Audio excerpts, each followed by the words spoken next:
वही 13,59,000 का, that's huge. तो एक ग्रिप लेने की कोशिश की पुट राइटर ने, और एडवांटेज कौन पोस्ट कर रहा था? State bank of India, PSU banking advantage post कर रही थी, वो अपनी तरफ ओआई खींच रही थी।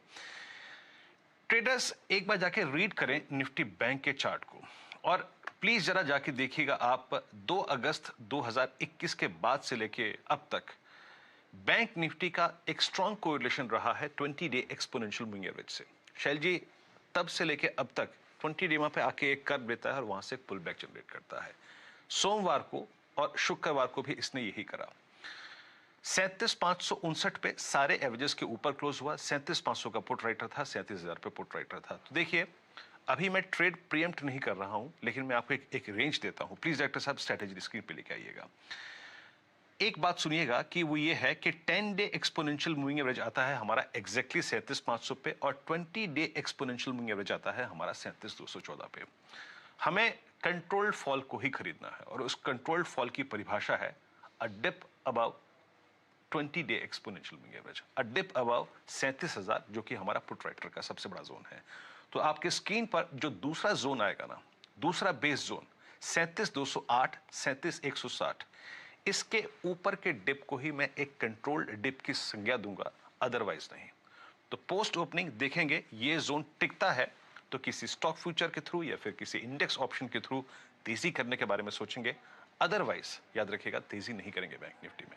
इसका जो स्ट्रॉन्ग क्लस्टर है वो है 37,200 और 37,500।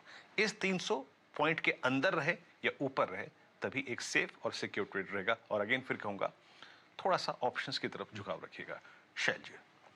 तो वीरेंद्र जी, सोचकर समझकर आज ट्रेडिंग पोजीशंस लेनी है और क्वांटिटी आप कम रखिए, ये राय आपको आती हुई दिखेगी हमारे पूरी टेक्निकल मंडली से। चलिए अब हम लोग जुड़ते हुए दिखेंगे असित जी से, जो हमारे साथ गुड़गांव से तशरीफ लाए हैं, जायसवाल साहब लखनऊ से, गाबा साहब, आशीष चतुर्मोता जी बम्बई से, सतपुते साहब और कविता जी भी आपके सामने हाजिर हैं। सबसे पहले यहाँ पर असित जी से जुड़ते हैं। नमस्कार असित जी, ये गैप डाउन जो शायद आपको SGX निफ्टी की तरफ से आता हुआ दिख रहा है, क्या ये चिंता का विषय है? यहाँ पर क्या रणनीति आप निफ्टी पर रखेंगे, और एक बढ़िया कन्विक्शन कॉल शेयर कीजिए। Good morning Shail sir, morning Virendra ji, morning to everyone on the panel. Shail sir, मुझे लग रहा है जिस हिसाब से ये गैप डाउन और गैप अप हो रहे हैं, this is a phase of market जहाँ पे कि अपना बिलीफ पे ट्रेड करना और उसमें पैसा बनाना थोड़ा डिफिकल्ट रहेगा। मेरे हिसाब से ओवरनाइट पोजीशंस, जैसे हम लास्ट वीक में भी बोल रहे थे, उस टाइप का ओवरनाइट पोजीशंस कम रखना चाहिए, एंड पोजीशन साइजिंग काफी कम रखेंगे तो ये गैप अप और गैप डाउन को ज्यादा चिंता करने की जरूरत नहीं रहेगा। My personal belief is that कि हम इतना गैप डाउन नहीं खोलेंगे। अगर खोलते भी है तो 17,480, 500 ये जोन को हम डेफिनेटली डिफेंड कर पाएंगे। अगर हम क्लोज देते हैं 17,500 के ऊपर, 550 के ऊपर, I think rest of the week में we can resume the upward rally. But एक चीज है, जो कल का जो हमारा रैली था, दैट वाज नॉट इम्पोर्टेड। ऐसा नहीं कि डाउ में काफी बड़ा हुआ था इंटरडे में and all those thing, that is why we rallied. I think internal strength की वजह से हम बढ़े थे। तो मुझे लगता है कि हमारा मार्केट में रेजिलियंस और रिलेटिव स्ट्रेंथ काफी अच्छा है, and we will bounce back. Initial dip के बाद we will definitely bounce back, that is what I would like to believe. CPI range is around 17,653, 670, 688। मुझे लगता है कि गैप डाउन के बाद हम इसके नीचे खुलेंगे। अगर in a day or two we kind of come back to this level, I think we'll be fine. But अगर 480, 470 के नीचे हम ट्रैवल करने लगते हैं, देन नीचे के साइड का टेरिटरी ओपन हो रहा है, तो उसमें हमें काफी कॉशियसली ट्रेड करना रहेगा। बैंक निफ्टी में अगर 37,300, 37,000 के लेवल हम मैनेज कर पाते हैं इन अ डे और two, I think it will be again kind of no buy on dip kind of no index. But खुलते ही मैं शॉर्ट करने का कोई भी इंडेक्स में सलाह नहीं दूंगा। मुझे लगता है कि ये बाय ऑन डिप का ही रहेगा, एंड बात यही रहेगा कि ओवरनाइट पोजीशंस ज्यादा अग्रेसिवली इधर बुलिश साइड में और बेयरिश साइड में कैरी नहीं करना चाहिए। आज के लिए मैं दीपक नाइट्रेट को kind of no I am looking at Deepak nitrate on the long side. कल जब हम क्लोजिंग आवर में लास्ट 1-1.5 घंटे में all the chemical stocks, IRCTC, all the stocks are looking very good. तो अगर ये गैप डाउन की वजह से दीपक नाइट्रेट थोड़ा नीचे खुलता है, तो आई थिंक 2570 के ऊपर को स्टॉप लॉस लेकर हम इसको ट्रेड कर सकते हैं for a target of around 2640। Trade तभी करेंगे जब इसका प्राइस VWAP के ऊपर, एटलीस्ट 5 मिनट के VWAP के ऊपर ट्रेड करता है। I would not advise any option call because it is not that liquid.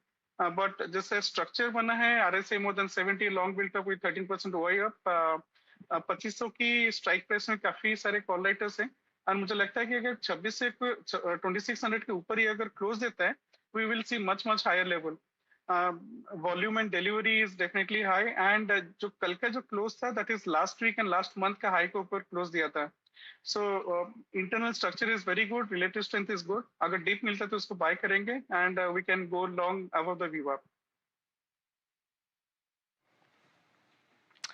Deepak nitrate आपके स्क्रीन पर अगर आप देखें 2640 का टारगेट 2570 का यहाँ पर स्टॉप लॉस रहेगा। ये है आज असित बरनपाती जी की आज की ऑप्शन और फ्यूचर्स की कॉल। आपके स्क्रीन पर अगर आप देखें ये ट्रेड्स हैं, स्टॉप लॉसेस टारगेट्स मेंशन हैं। चलते हैं मानस जायसवाल जी के पास। मानस जी गुड मॉर्निंग, आपका top conviction trade. Prem ji good morning Shail जी। देखिए जो कन्विक्शन ट्रेड है वो IRCTC है। करीब 2 हफ्ते से हम कंसोलिडेशन देख रहे हैं और हमें याद रहना चाहिए कि उससे पहले हमने बहुत ही बढ़िया रैली देखी थी करीब 1500 रुपए की। कंसोलिडेशन के बाद कल एक ब्रेकआउट देखने को मिला है। मेरा समझना है ये एक ब्लैक पैटर्न का ब्रेकआउट है जिसके बाद आपको 4200 तक के टारगेट्स देखने को मिल सकते हैं, तो खरीदारी करने की राय रहेगी 3900 के स्टॉप लॉस के साथ। ऑप्शन में ट्रेड लेना होगा तो IRCTC के 4000 के कॉल ऑप्शन में ट्रेड करेंगे जो कि मेरे ख्याल से 260 के आसपास ट्रेड कर रहा है। वहां पर खरीदारी करिए, 210 का स्टॉप लॉस रखिए और आपके जो टारगेट रहेंगे वो 375 के रहेंगे। एक करेक्शन है वीरेंद्र जी, जो मैंने टारगेट IRCTC के दिए हैं और शायद उसमें कुछ मिस्टेक है। जो उसके टारगेट मैंने मेंशन किए हैं वो 4200 के हैं, लेकिन इसको थोड़ा सा और ऊपर रिवाइज करके 4250 के टारगेट्स रहेंगे। ओके आपके 4250 के टारगेट रहेंगे। डॉक्टर साहब प्लीज परिवर्तन कर दीजिएगा शीट पे, अगर आप देखें प्लीज जरा प्लेट लेके आइएगा। 4250 के टारगेट रहेंगे यहाँ पर और ऑप्शन का विकल्प भी आपको दिया गया है। ये है IRCTC, अगर आप देखें मानस जायसवाल का ट्रेड। आशीष चतुर्मोता हमारे साथ मौजूद हैं। आशीष जी गुड मॉर्निंग, आपका top conviction trade. Good morning Virendra, good morning Shail ji. तो देखिए हमने देखा कि अभी जो कंज्यूमर ड्यूरेबल और बिल्डिंग मटेरियल स्पेस है यहाँ पर भी बहुत अच्छा इंटरेस्ट देखने को मिला और जिस तरह से हाउसिंग पूरा एज अ थीम चल रहा है तो ये इसके अगेन बहुत बड़े बेनिफिशियरी है।